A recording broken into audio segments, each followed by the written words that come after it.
A near miss and preparation for an opener. I'm Tim Newton, and this is the Purdue Daily Show presented by the Purdue Employees Federal Credit Union, voted the best bank in Greater Lafayette by Journal and Courier readers. Join their winning team today. More in a moment. Drew Brees talks about PEFQ Rewards Visa. Being a Super Bowl MVP has its rewards, and so does the PEFQ Rewards Visa. It's the Visa credit card from Purdue Employees Federal Credit Union. This incredible card has no annual fee and a fixed rate.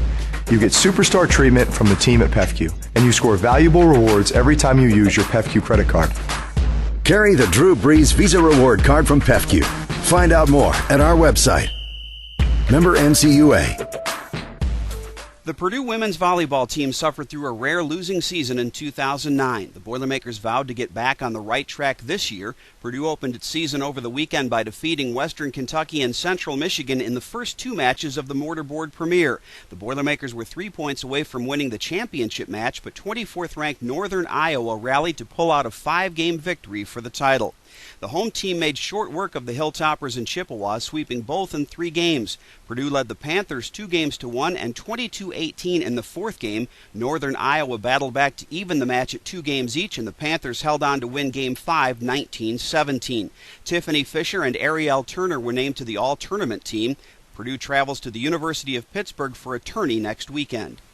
The women's soccer team had a productive weekend. On Friday, Purdue scored in the final minutes to salvage a 1-1 tie with the University of Miami. Laura Montenegro scored the only goal for the Boilermakers in the 79th minute. Yesterday, Montenegro scored again, and it sparked a Purdue rally and a 4-1 win over St. Bonaventure. The Bonnies scored just 35 seconds into the match, a record for the fastest goal by a Purdue opponent. After Montenegro tied it, the Boilermakers scored twice in the final 5 minutes of the first half, and again in the first minute of the second half to pull out the win. Purdue is 2-1-1 and heads to Fullerton, California next weekend to play 2 matches. Meanwhile, the Purdue football team is in game week mode. The Boilermakers are getting ready for the season opener this week against Notre Dame. Purdue made it through fall camp with relatively few injuries. Backup running back Keith Carlos has been out with a stress fracture in his foot. Freshman Jonathan Linkenheimer, who was vying for kickoff duties, will miss significant time with a knee injury. The Boilermakers and Irish battle in South Bend Saturday at 3:30. You can hear the broadcast on most of these stations beginning at 2:30. Purdue has won just once in South Bend since 1974. That was back in the 2004 season, led by a great effort from quarterback Kyle Orton.